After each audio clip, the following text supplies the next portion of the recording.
Welcome back, everybody, for another episode of Living Hope, a weekly journey designed to provide hope, inspiration, and education for those living with pancreatic cancer, sharing the real-life stories of those really affected by this disease and how they deal with it on a daily basis.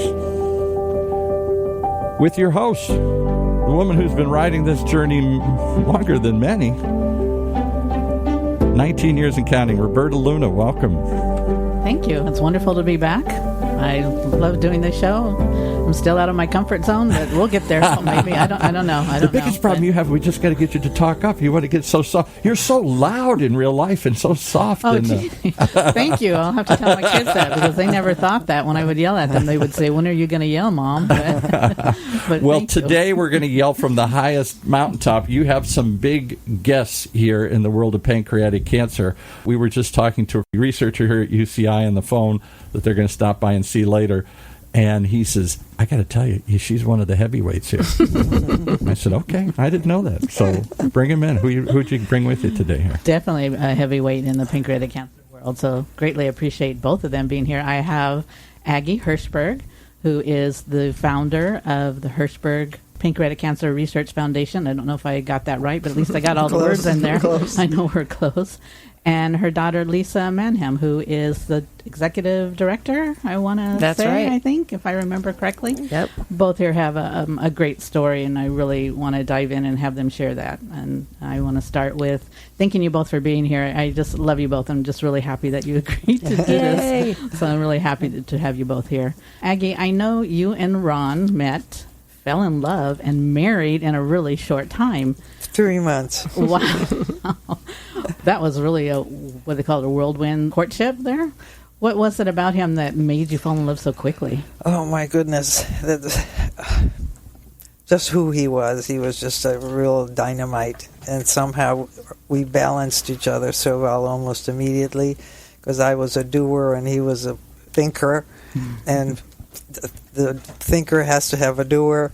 And we were partners in life and in business for 10 years before he was diagnosed. What type of business were you in together? We were global distributors for Adidas, the brand. So a great, very exciting 10 years. And he started to have symptoms. What were his symptoms exactly? He was 300 pounds, so he lost weight, which was, he was so happy. And I was happy, but he was falling asleep. He was a type 2 diabetic.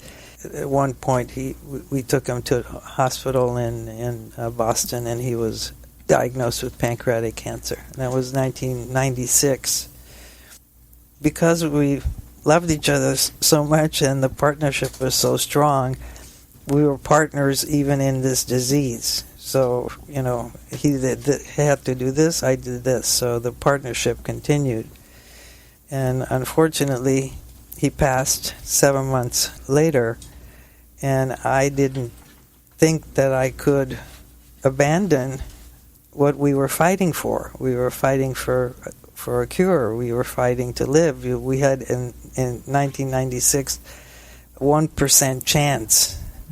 I went to UCLA where he was treated, loved his doctors, and I said, "Where's the pancreatic cancer program?"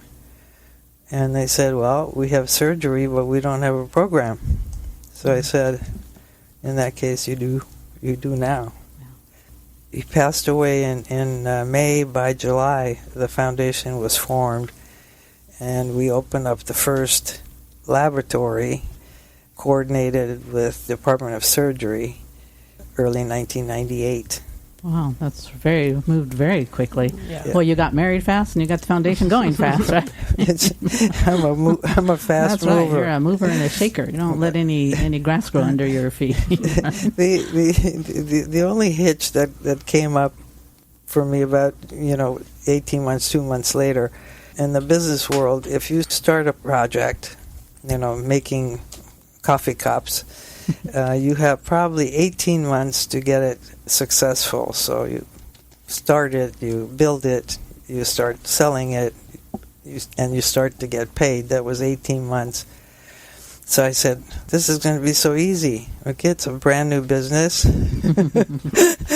Not quite so easy. The brand new business. 2 years from now, we're going to have the cure. This is now 24 years later, and we're close. But I overestimated my idea. I think we all did, especially getting that diagnosis is something we want to happen yesterday. So I think that's pretty typical. I want to go back just a little bit, if you don't mind. And did Ron receive any treatment at all? Had surgery. Dr. Isaacoff was his oncologist. We attempted the surgery with Dr. Reber, also very famous doctor, and he was unable to do the surgery at that time. Now today, those incidences are much less, and you can easily go from chemotherapy when you reduce the tumor or the surroundings of the tumor, then you can qualify for the surgery. Was his tumor located around the vein and the arteries or anything? Yes. Okay. It was all in all the wrong places. That's unfortunately something I share with him, and so I really appreciate hearing. But we are coming a little bit further, and it's I'm sorry that we didn't have that for him at that time. You said that so he was not able to do any treatment at all. Was there any? He had chemotherapy. Oh, he did have chemotherapy. chemotherapy. He did have chemotherapy, and I think at some point, maybe 5-6 months in, he said, "I don't want any more chemo. I just want to live. I want to live with my wife." You had a very active life, I'm assuming, before the diagnosis. Of course. How did that diagnosis change? And once he decided to stop the treatment because he wanted to spend more time with you, were you able to do the things you both love to do? We were still doing the things that we love to do. We were fishing in Mexico in December, 3 or 4 months after we got the diagnosis. So we continued to live, we continued to travel, and tried to ignore it and live life. Yeah. Lisa, I know Ron was your father, and I lost my father as well to pancreatic cancer. Do you want to share a little bit what kind of relationship you had with your dad? Ronnie was my stepdad. Oh, he okay. was my mom's second husband, but we were very close. I was, at the time, aspiring to have a career in the retail fashion world, and that was his business, so he was definitely an advisee. And when he was diagnosed, and I was in college at UCLA or coming out of college in that time, so he was around for a really influential part of my life. And ultimately for me, it was seeing my mom go through the caregiver side, and then my stepbrother and stepsister, what they were going through, and all of that experience. It's kind of surreal when you think back about that time. It is, and that helped you make the decision to help your mom get involved and get this foundation going? Well, not exactly, because my mom started the foundation, and I was working full-time for Macy's, or the Federated Group, and I was the store manager of a Century City big store with like a great career projective there. And I got pregnant with my oldest son, who's now 22, and my mom and John, my brother, had just done the first LA Cancer Challenge, our 5K, which is still around. And I was on maternity leave, and my mom was dealing with other stuff, and John was dealing with his stuff, and they were like, we need your help.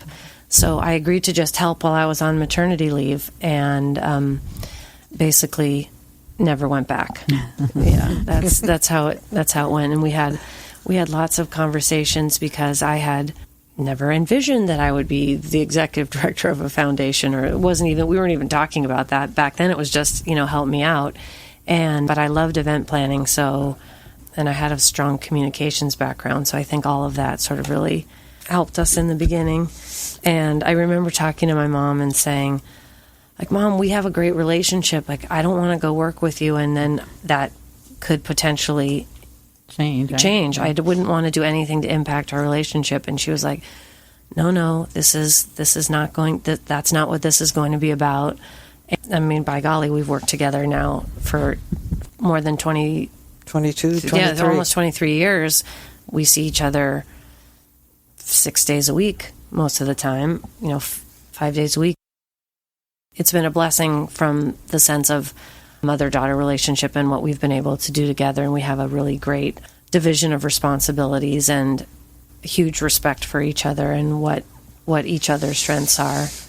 My mom basically deals with, she's got the medical understanding, she deals with the doctors and the science, and she's our conduit to UCLA and to the patients, and I'm really have always taken the side, more the operational side, the fundraising, events, the communication.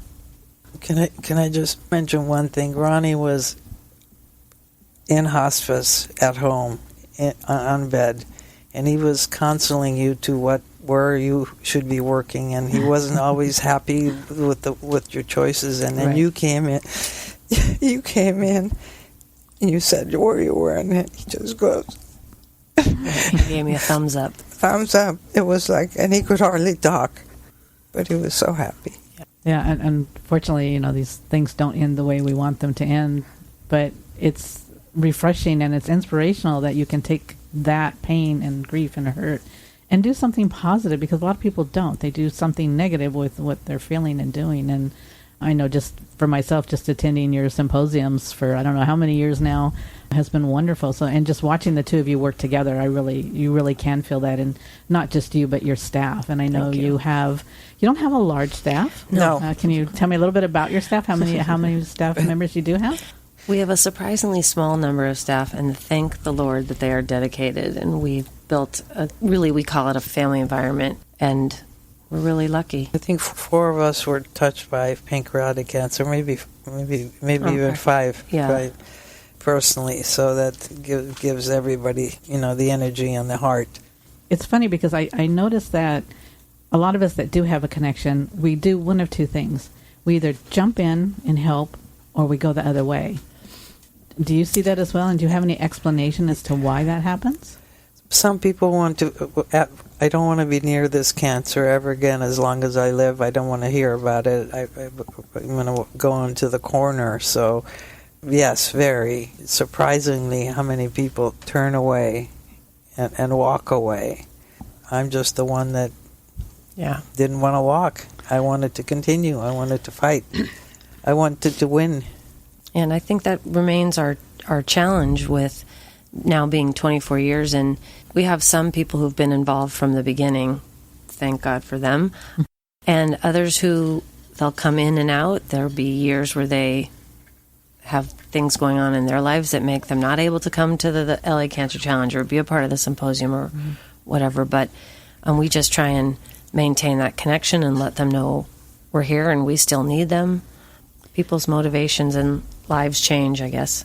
Well, it's hard. Like I said, I know, just watching what my dad went through and my family, but my dad especially, because he weighed 170 pounds and was very athletic. He wasn't athletic, but well built. He looked like he went to the gym, even though all he did was like gardening and mechanics and that kind of thing, But he had strong arms. We used to call him Popeye arms, but he had like strong arms. But to watch him go from 170 to 70, and it's not something any of us want to see, but it made me want to do something, not just walk away. And, I know we have to respect those people, what they can deal with and what they can do, but I really admire those people that can stick it out like you've been doing for over 20 years and just, stick it out and bring the awareness that you're bringing. I really do appreciate that. I have to say that, I'm not sure if this is a good admission or not, but I was looking for something and I was Googling, which I tell people not to Google pancreatic cancer, but of course I give great advice and I don't always follow it. The thing that actually drew me to you guys, I have to say, was the logo. Because my last name is Luna, I collect moons, and that just struck me. So can you tell me a little bit about that logo? Yeah.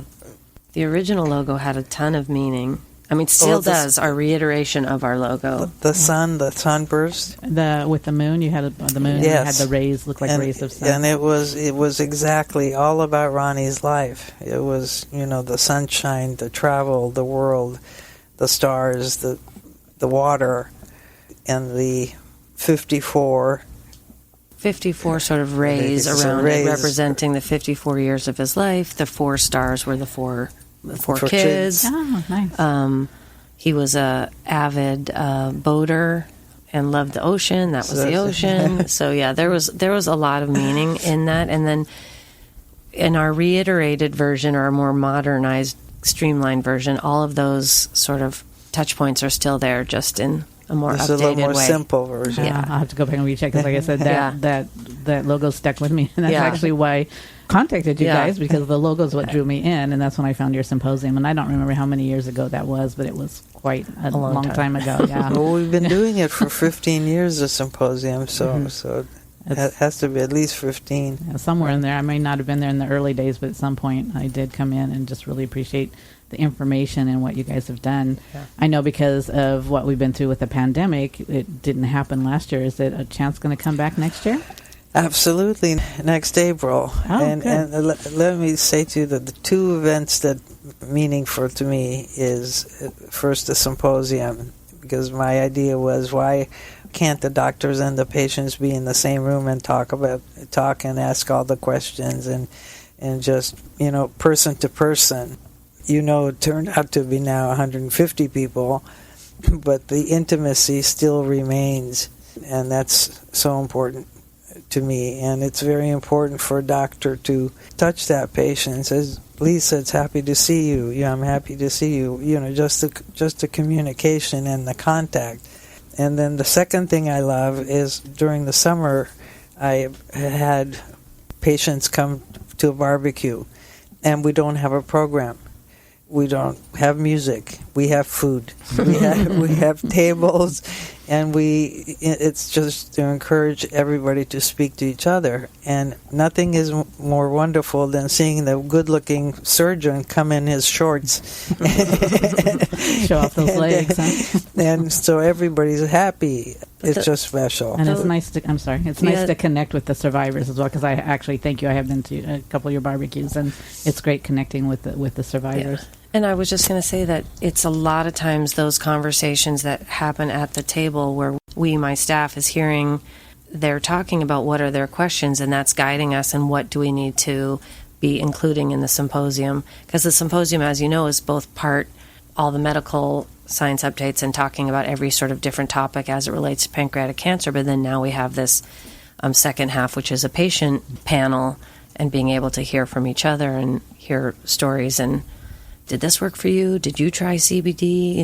All those types of questions have really, a lot of them came out of the barbecue. And the best part is we often have the newly diagnosed persons come, and to sit with somebody that's 10 years out or 12 years out or 5 years out, it gives them such hope. It really does. And such promise. Did everybody get something out of it? Yeah, we do. And I'm sorry we're getting low on time. It just seems to really go really quickly. I'm learning, I think I like to leave cliffhangers for the next show. So we really want to have somebody from Hirschberg come back. I know you guys are very, very busy, and we'd love to have you come back as well, because there's other things I do want to discuss, some events that you have coming up. But just to leave us a little bit, do you have any pearls of wisdom maybe for caregivers? Oh, gosh.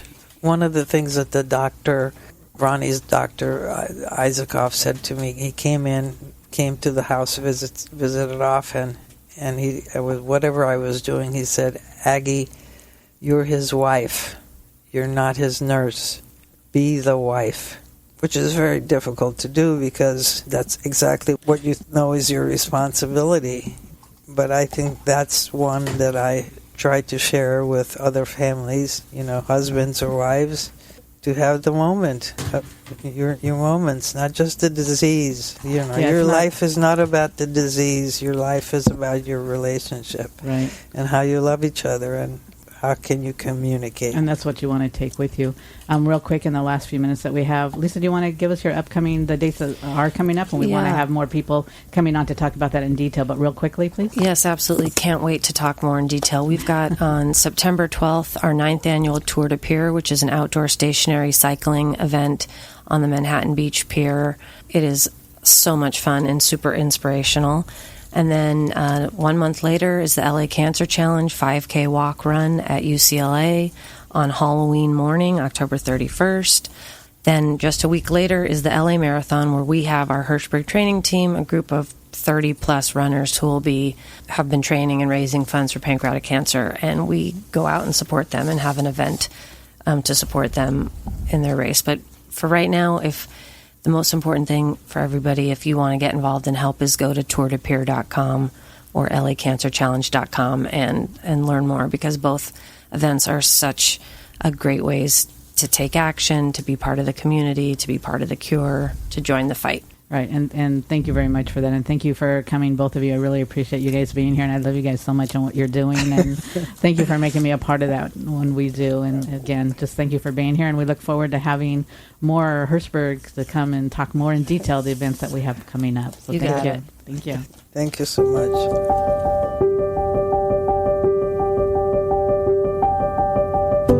Well, there you have it. Another reason you should always join us here on this weekly journey to provide hope, inspiration, and education for those living with pancreatic cancer, sharing the real-life stories of those really affected by this disease and how they deal with it on a daily basis. So if you'd like to share your story, hey, please contact us. That's what this show's for. Or if you know anyone who needs help, like right now, there is a place to call, several places. We'll give you one of them, Patient Services at 877-2-PANCAN for more help and information. That's 877-2-PANCAN for the Pancreatic Cancer Action Network. Or reach out to our guests here today at the Hirschberg Foundation. Lots of resources, lots of people to help you on your journey, living with hope, your journey with pancreatic cancer. Right here in Orange County's only community radio station, octalkradio.net, streaming live from the University of California, Irvine's Beale Applied Innovation Center.